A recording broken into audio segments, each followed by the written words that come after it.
The SUV swerves violently as I lunge for the wheel. My father's grip is iron, but I won't let him win. My fingers close around his phone, 911 half dialed when the pothole hits. The screen shatters against gravel. The Blackwood gates loom ahead, and the guard's hands are already on me. My stepmother steps out of the shadows, smiling like this was always the plan. The car door locks. I'm out of time. The scent of stale coffee and industrial pine air freshener filled the cabin of the Ford Expedition. Outside, the Nevada desert stretched into a blur of scorched sagebrush and cracked asphalt. Maya Miller stared at the GPS. The glowing blue line pointed toward a cluster of federal buildings, miles away from the Orlando turnoff David promised 3 hours ago. Her stomach curdled. This wasn't a detour for gas. It was a one-way trip to the wilderness camp he had threatened her with all summer. David's knuckles bleached white against the leather steering wheel. He hummed a tuneless melody, his eyes fixed on the shimmering horizon. "You lied," Maya whispered. Her voice cracked, a dry rattle in her throat. David didn't flinch. "It's for your own good, kiddo. We talked about the boundaries." Maya's pulse hammered against her ribs. She lunged. Her fingers clawed at the pebbled plastic of the center console before locking onto the steering wheel. She yanked hard toward the left, aiming for the green and white ranger station sign appearing through the heat haze. The SUV swerved, tires screaming against the grit. "Let go," David roared, his elbows shoving into her chest. Maya ignored the dull ache in her sternum and snatched his iPhone from the charging dock. Her thumb fumbled for the emergency slider. The vehicle hit a cavernous pothole with a bone-jarring thud. Her head snapped toward the window, the impact jolting the phone from her slick palms. It slid into the dark crevice between the seats, leaving her gasping in the sudden, suffocating silence of the desert road. The car fishtailed, spitting gravel against the undercarriage with a sound like rapid gunfire. Maya scrambled, her fingernails digging into the gap between the leather seats, searching for the smooth glass of the phone. Her breath came in ragged, shallow gulps. She could smell the hot rubber of the tires and the sharp, metallic scent of David's sweat. He wrestled the heavy vehicle back into the center of the lane, his breathing heavy and jagged. "Section 236, Maya hissed, her voice trembling. "False imprisonment. Felony. You can't keep me in this car, David. It's a violation of the California Penal Code." David didn't look at her. He just gripped the wheel tighter, his wedding ring clicking against the rim.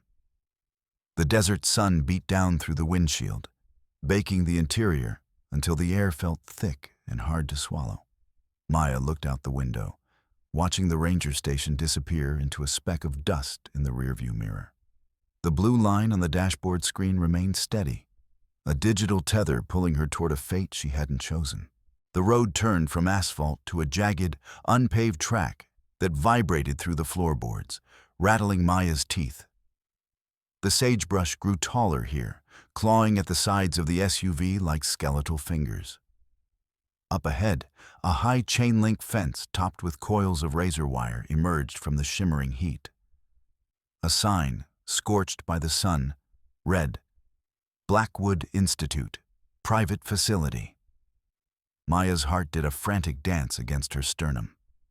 She reached for the door handle again, pulling with all her weight. But the electronic lock remained engaged, a stubborn click mocking her efforts. David slowed the car as they approached the gate. A man stepped out of a small concrete booth. He was massive, his neck thicker than his head, wearing a tan uniform that strained against his shoulders. This was Mike Thompson. He didn't smile. He just watched them approach with eyes as flat and gray as the desert floor. "Please, David," Maya pleaded, her logic failing her for the first time. "Don't do this." "I'll be quiet. I'll stop asking about the accident. Just turn the car around." David finally looked at her, but his eyes were hollow, reflecting nothing but the dusty dashboard. I'm doing this because I love you, Maya. You need professional help. The way you've been acting, the citations, the accusations, it's not healthy. The gate hummed open with a heavy, mechanical groan. As the SUV rolled forward, Maya felt the last shred of the outside world slip away. The air here smelled different. Less like the open desert and more like bleach and parched earth. Mike Thompson stepped toward the passenger side. He cracked his knuckles, a sound like dry branches snapping in the wind.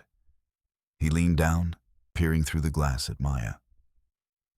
She pressed herself against the seat, her glasses sliding down the bridge of her nose. Got a live one today, Mr. Miller? Mike's voice was a low, guttural rumble that seemed to vibrate the glass. She's been difficult, David said, his voice thin. Maya didn't wait for the door to open. She threw herself toward the driver's side, trying to scramble over David to get to the exit. But Mike was faster. The passenger door clicked open, and a hand the size of a shovel reached in. It clamped onto Maya's upper arm, the grip so tight it felt like her bone might snap. "Let go of me!" Maya shrieked. "Battery, Penal Code 242. You are committing a crime." Mike didn't flinch at the legal jargon. He simply hauled her out of the vehicle as if she weighed nothing. Maya's feet hit the grit, and she immediately dropped her weight, trying to go limp. But Mike's arm was a steel bar. He tucked her under his arm, her ribs barking in protest, and began marching toward the heavy steel doors of the main building. Maya kicked, her sneakers thudding against his thick thighs, but it was like hitting a brick wall. She looked back at the SUV. David was standing by the hood, his hands shoved deep into his pockets. He looked smaller than he had an hour ago, his expensive suit hanging off his frame like a shroud. He didn't move to help. He just watched. "David!" she screamed, the sound tearing at her throat. "Section 207. This is kidnapping." He turned his head away, focusing on a patch of dead grass near the gate. "Subverted." As Mike carried her across the threshold, the cool, sterile air of the intake office hit Maya like a physical blow. The smell of industrial floor wax was overwhelming, sharp enough to make her eyes water.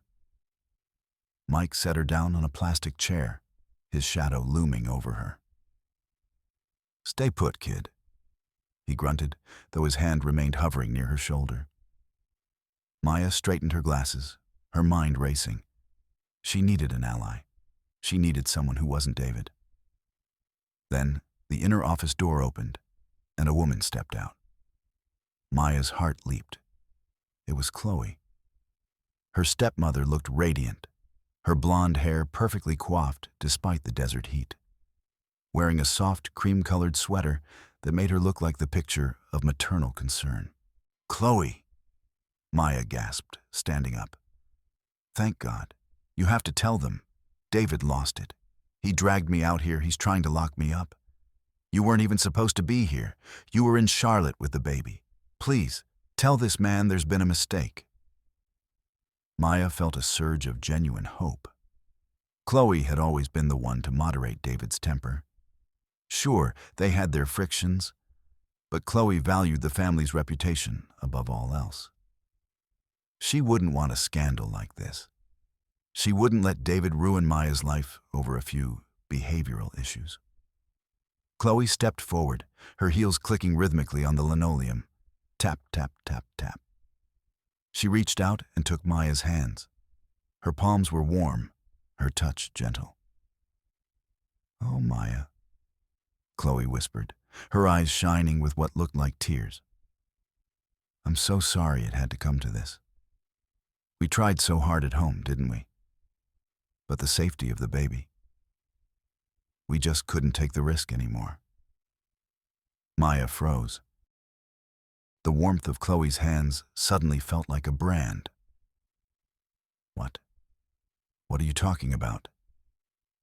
Chloe turned to Mike Thompson, her face hardening into a mask of professional resolve. "Did she give you much trouble, Mike? I told David she might get violent. She's been having these episodes for weeks. Delusions about the law, threats against the family. It's been heartbreaking to watch." The air left Maya's lungs. She looked from Chloe to the door, where David was finally entering, looking like a whipped dog. Chloe hadn't been left behind. She hadn't been an unwitting bystander. She was the one who had mapped the route. She was the one who had called the facility. "You did this," Maya whispered, her voice a ghost of itself. "You orchestrated the whole thing." Chloe leaned in close, her breath smelling of peppermint and something metallic. The loving stepmother routine vanished, replaced by a cold, predatory light in her eyes. "I'm the survivor, Maya. You're just a liability. And liabilities get closed out." She tapped her fingernails against Maya's wrist. Tap, tap, tap, tap. The rhythm of the 4 siblings she'd lost, the rhythm of her own survival. Maya tried to pull away, but Mike's hand clamped down on her shoulder again, pinning her to the chair. The trap hadn't just snapped shut. It had been built around her for months, and she had walked right into the center of it. The office door at the back of the room opened again, and a woman in a lab coat as white as a fresh sheet of paper stepped out. Dr. Sarah Sterling didn't walk. She glided, her movements precise and controlled. She held a clipboard against her chest like a shield. Her gray hair was pulled back so tightly into a bun that it seemed to stretch the skin of her forehead, giving her a look of permanent, clinical surprise. "I am Dr. Sterling," she said, her voice a flat, emotionless monotone. "Maya, your behavior at the gate was highly symptomatic of acute mania. You attacked a member of our security staff. That cannot go unaddressed." "I didn't attack him," Maya shouted, her voice echoing off the sterile walls. "I was resisting an unlawful abduction, under the 4th Amendment." "Maya," Dr. Sterling interrupted, her voice never rising. "Citing legal codes to justify physical aggression is a classic sign of hyperfixation. It's a defense mechanism used to mask a fractured reality. Because you are a danger to yourself and others, I am authorizing an immediate Level 4 sedation track." "No," Maya said, her heart hammering against her ribs. "You can't medicate me without a hearing. I'm a minor, but I still have rights." "Nurse Miller," Sterling called out. A woman with skin like crumpled parchment and eyes that refused to meet Maya's appeared from the hallway. She held a small plastic cup and a syringe. "I'm so sorry, dear," Nurse Miller whispered to the syringe. "The doctor says we need to be calm today." "Get away from me!" Maya lunged for the door, but Mike Thompson was a wall of meat. He grabbed her arms, pinning them behind her back. The pain was sharp, a white-hot flash in her shoulders. "This is a violation of medical ethics," Maya screamed, her glasses falling to the floor with a plastic clack. Dr. Sterling watched with the detached interest of a biologist observing a slide. "The medication will help you find your center, Maya. We cannot begin the healing process while you are in this state of legalistic agitation." Nurse Miller approached, her hands shaking slightly as she prepared the needle. Maya felt the cold bite of the alcohol swab on her arm, followed by the sharp, stinging intrusion of the needle. A wave of artificial heaviness began to spread through her veins, a thick, gray fog that started in her fingertips and moved toward her brain. Her legs felt like they were turning into lead. The room began to tilt, the harsh, fluorescent lights blurring into long, jagged streaks of white. "Wait," Maya mumbled, her tongue feeling twice its normal size. "I have proof." She fumbled with the pocket of her hoodie, her fingers numb and clumsy. She pulled out a folded, sweat-stained piece of paper. It was her middle school graduation certificate, a testament to her perfect GPA and her scholarship to the pre-law academy. I'm sane. Look at the grades. I'm smart. Dr. Sterling didn't even look at the paper. She reached into her own pocket and pulled out a thin, sleek tablet. Intelligence is often a mask for pathology, Maya. Let's look at the reality your family has been living with. Sterling swiped the screen and turned it toward Maya. The video was grainy, shot from a high angle in their kitchen back in Charlotte. It showed Maya holding a long, serrated bread knife. She was standing over the bassinet where her infant half-brother lay. In the video, her face was twisted into a snarl, her mouth moving in what looked like a silent scream of rage. Maya stared at the screen, her brain struggling to process what she was seeing. That's not right. I was cutting a bagel. The baby was crying, and I was singing to him.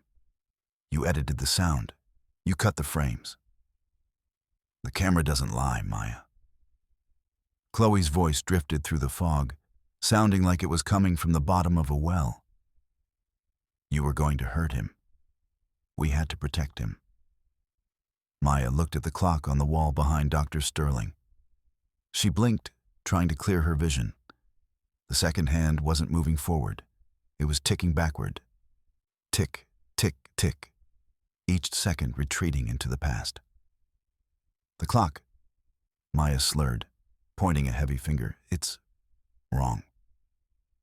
Time is subjective in a crisis, Maya, Dr. Sterling said, her voice a soothing, terrifying hum. You're experiencing a break from linear reality. It's very common in cases like yours. Maya realized then that the clock wasn't a mistake. It was a tool, a way to make her doubt the very sun in the sky. Every sense she had was being systematically dismantled. The smell of the bleach, the backward clock, the doctored video. It was a factory designed to manufacture madness. She felt Mike Thompson's grip loosen as her body went limp. He steered her toward a heavy steel door at the end of the intake room. As the door began to slide shut with a low, hydraulic hiss, Maya saw a flicker of movement. The sedation hadn't fully taken hold yet. Her adrenaline was fighting the chemical fog. She saw a gap, a 4-inch sliver of the outside world. With a burst of strength she didn't know she possessed, Maya wrenched her arm free and bolted. Her sneakers squeaked on the linoleum as she lunged for the closing door. She could see the parking lot, the dust, the freedom of the desert. She was inches away when a hand clamped onto the back of her neck. It wasn't Mike. It was Nurse Miller. The older woman's fingers were like cold iron. She pressed a thumb into a specific point at the base of Maya's skull. A bolt of agonizing electricity shot through Maya's nervous system. Her knees hit the floor with a bone-jarring thud. "I'm so sorry, Floor," Nurse Miller whispered, as Maya's face pressed against the cold, waxed tile. "I'm so sorry, Dor." Maya lay there, gasping, the taste of copper in her mouth. She looked up and saw David standing over her. He looked down at her, his face a mask of weary disappointment. "I sold the house, Maya," he said. His voice was flat, stripped of the booming corporate authority he usually carried. "The one in Charlotte. It's gone." Maya tried to speak, but only a dry rattle came out. "Chloe and we've moved. We found a beautiful condo in the city. High security, floor-to-ceiling windows. It's much better for the baby's allergies." He paused, adjusting his cufflink. "There isn't a second bedroom, Maya. We decided it was best to start fresh, to leave the clutter of the past behind." Clutter. That's what she was. a box of old memories he couldn't be bothered to unpack. "Your things," David continued, stepping over her as if she were a spill on the floor. "The books, the law journals, I had them hauled away. Chloe said it was important to clear the energy. You understand, don't you? It's a sunk cost. We're pivoting to a more sustainable family model." He walked toward the exit, his shoes clicking on the tile. He didn't look back. He didn't say goodbye. He just walked out into the desert sun, leaving Maya on the floor of a locked ward, a girl with no home, no name, and a clock that only knew how to go backward. The ward was a labyrinth of white. White walls, white floors, white light that never dimmed. Even when the backward clock suggested it was night. Maya sat on the edge of her cot, her fingers tracing the rough texture of the institutional blanket. The air smelled of ozone and that ever-present, suffocating bleach. "Section 236, she whispered, the words a rhythmic prayer. "False imprisonment. A person who intentionally. Her mind stuttered. The sedation had left a lingering film over her thoughts, like dust on a lens. A shadow fell across the threshold of her open door. A man in gray coveralls stood there, holding a mop bucket.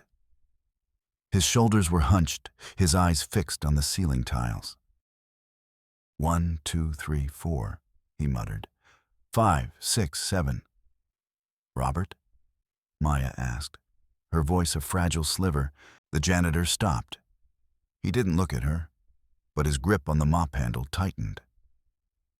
8, 9, 10. You're the one they call the little lawyer. "I need help," Maya said, standing up. Her head spun, but she gripped the bed frame until the metal bit into her palm. "I'm being held without cause. My father, he's not in his right mind. If you can just get a message to my Aunt Jennifer in Orlando. She has my mother's files. She knows the truth about the accident." Robert finally looked down from the ceiling. His eyes were wide, filled with a twitchy, frantic fear. He looked like a man who had spent his whole life waiting for a blow that never stopped coming. "Can't help. Dr. Sterling, she sees everything. The walls have ears, kid.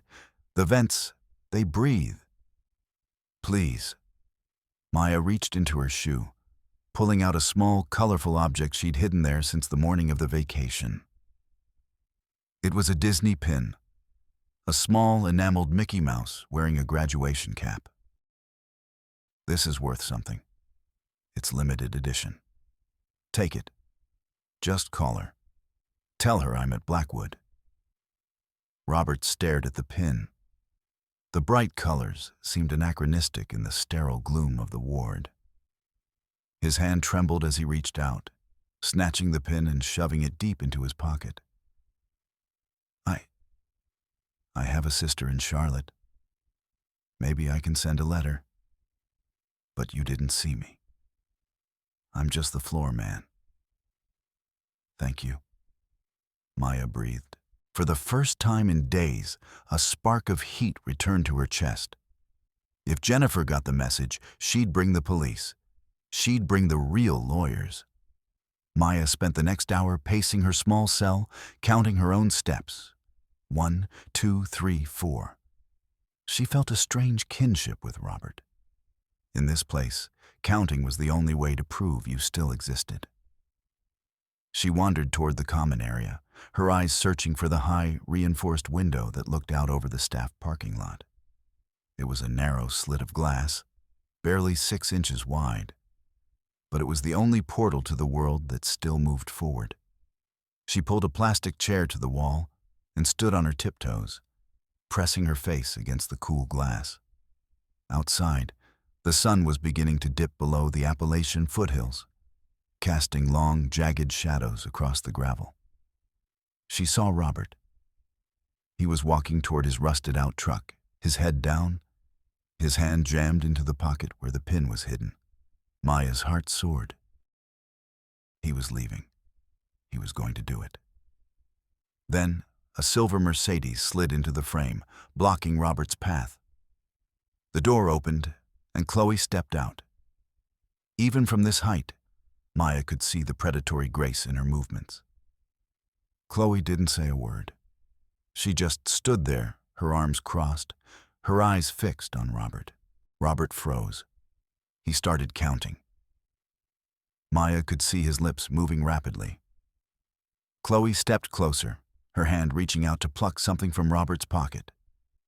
She held up the Disney pin, the enamel catching the last rays of the sun. Chloe said something, a short, sharp sentence that made Robert collapse onto his knees. She leaned down, her face inches from his, and then she did something that made Maya's blood turn to ice. She took the pin and ground it into the gravel with the heel of her designer pump. She didn't look angry. She looked bored. She reached into her purse, pulled out a stack of bills, and tossed them at Robert's feet. Then she turned and looked up. She looked directly at the window, directly at Maya. Chloe didn't wave. She didn't smile. She just raised 4 fingers, 1, 2, 3, 4, and then slowly folded them into a fist. Maya fell off the chair, the sound of her own heart drowning out the hum of the ventilation. Her last bridge had been burned before she'd even crossed it. Maya Miller to the administrative office. The intercom barked, the voice distorted and metallic. Maya walked down the hallway like a ghost. The staff ignored her, their eyes fixed on their clipboards. She entered Dr. Sterling's office, where the temperature was a constant, shivering 62 degrees. Sterling was sitting behind her mahogany desk, which was as clean and barren as a desert. David was there too. He was sitting in a leather armchair, staring at a signed document on the desk. "Sit down, Maya," Sterling said. Maya remained standing. "I want my phone call. According to the patient bill of rights." "You have no rights, Maya," Sterling said, her voice almost gentle. "Not anymore. Your father has signed the permanent conservatorship paperwork. Because of your history of violent outbursts and your delusional fixations on legal statutes, the state has determined that you are incapable of managing your own affairs, or your own person." Maya looked at David. "You signed it? You gave them my life." David wouldn't look up. He was staring at the signature line where the ink was still wet. "It's for the best, Maya. This way, you're taken care of. Forever. You don't have to worry about the world anymore. Dr. Sterling will make the decisions. I'll send money for your clothes." "He's not just your guardian, Maya," Sterling added, sliding a second paper across the desk. "He has delegated his authority to the Blackwood Institute. Legally, you are a non-entity. You cannot sue. You cannot leave. You cannot even refuse treatment. You are a ward of this facility until such time as your father decides otherwise." "Which will be never," Maya whispered. "Which will be never." Chloe's voice came from the doorway. She walked in, smelling of expensive perfume and the cold mountain air. "We're going to be very happy in the city, Maya. Without the screaming, without the questions." Maya felt a strange, cold clarity wash over her. The grief was gone, replaced by a hard, crystalline anger. She looked at the document. She looked at David's shaky signature. "You think words on a page can hold me?" Maya asked, her voice steady for the first time since she'd entered this hellhole. "In this building, Maya, words are the only thing that exist," Sterling said. "And mine are the only ones that matter." She pressed a button on her desk. The death hum began. Mike Thompson entered the room, his low, guttural funeral dirge vibrating through the floorboards. He didn't say a word. He just grabbed Maya's arm and began to pull. "Where are you taking her?" David asked, a sudden note of panic in his voice. "To the pit, Mr. Miller," Sterling said, straightening her pen so it was perfectly parallel to her notepad. "She needs a period of sensory recalibration to help her accept her new reality." "The pit?" David stood up. "That wasn't in the brochure?" "The brochure is for the investors, David," Chloe said, putting a hand on his chest. "Let the doctors do their work. We have a flight to catch." Maya didn't scream this time. She didn't fight. She just watched David as Mike dragged her away. She watched him shrink into the distance, a man who had sold his daughter to buy a quiet life. The pit was exactly what the name suggested. A vertical coffin of concrete, 6 feet by 6 feet, with a ceiling so high it was lost in the shadows. There was no bed, no window, only a single, high-pitched electrical buzz that seemed to vibrate inside Maya's skull. The door slammed shut with a sound like a gavel. "Section 236, Maya whispered into the dark. "False imprisonment, felony, punishable by 3, 5, or 8 years. She sat on the cold floor and closed her eyes. She didn't cry. She began to count. But she wasn't counting ceiling tiles or steps. She was counting the flaws in the documents she had seen on Sterling's desk. Maya lay in the dark of the pit for what felt like centuries. The electrical buzz was a physical weight, a needle pressing against her eardrums. She had stopped counting seconds and started counting heartbeats. Thump, thump, thump, thump. In the silence, her mind became a projector. She replayed the last 10 minutes in Sterling's office over and over, zooming in on the papers spread across the mahogany desk. Most people saw a blur of legalese. Maya saw a map. She saw the permanent conservatorship. She saw the delegation of authority. But then she saw the intake form for the newborn half-brother, the document David had used to prove he had other dependents to satisfy the Institute's insurance liability. Maya's eyes snapped open in the dark, and David was a real estate attorney. He was meticulous about deeds, but he was sloppy with people. He had been in such a rush to sign Maya away, to please Chloe, that he had made a fatal error. On the insurance rider, he had signed for the baby's custody using a signature that didn't match his own. It was a forgery, a quick, panicked scribble intended to bypass a clerical hurdle.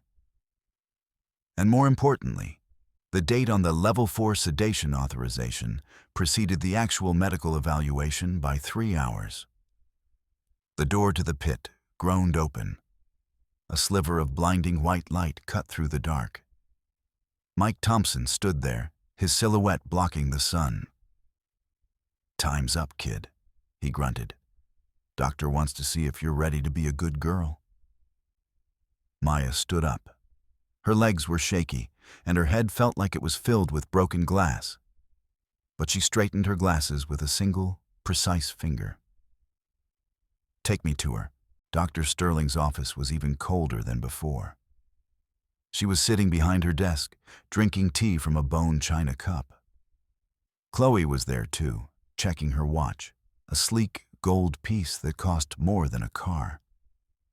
"Have we found our center, Maya?" Sterling asked. Maya walked to the desk. She didn't sit. She leaned over, her shadow falling across the documents. Section 470 of the California Penal Code. Forgery. It's a wobbler, Dr. Sterling. Can be a misdemeanor or a felony. But when it's used to defraud an insurance company, that's federal. Sterling paused, the teacup halfway to her lips. "I told you, Maya. Your legal fixations..." "Quiet," Maya said. The word was a whip crack. On the insurance rider David signed, the signature for the minor dependent Leo Miller is a forgery. I've seen my father's signature 10,000 times. That's not it. And your medical authorization for my sedation? It's backdated. You signed the order at 10 a.m. I wasn't even admitted until 1 p.m. That's medical fraud. That's a conspiracy to commit kidnapping. Chloe laughed, a sharp, brittle sound. You're a patient in a mental ward, Maya. Who is going to listen to you? The FBI, Maya said. Because while I was in the pit, I realized something else. This facility isn't just a hospital. The intake fees are paid in cash or through offshore wire transfers. I saw the ledger on your desk, Dr. Sterling. The Blackwood Foundation is a shell company. And Chloe? I know why you wanted me here. You've been skimming from David's firm for years. You needed me out of the way because I'm the only one who knows how to read the escrow accounts.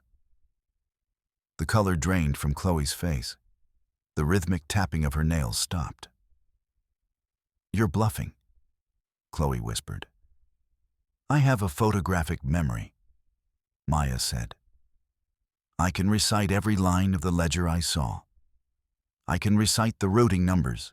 I can recite the exact time and date of every fraudulent entry you've made since the accident. If I walk out of here, I might stay quiet. If I stay, I'll make sure every federal agent from here to D.C. knows exactly how you've been laundering David's money through this institute. The silence in the room was absolute. The only sound was the backward clock. Tick, tick, tick. Suddenly, the heavy thud of a battering ram echoed through the building. The floor vibrated. The death hum was drowned out by the scream of sirens and the rhythmic shouting of men in boots. FBI, open up! The door to the office burst open. Officer Thomas Wright led the charge, his tie straightened perfectly, his eyes scanning the room. Behind him, federal agents in blue windbreakers swarmed the hallway. Dr. Sarah Sterling? Wright asked, stepping forward. We have a warrant for the search of these premises and the arrest of the corporate officers for wire fraud and embezzlement. Maya stood perfectly still as the room exploded into chaos.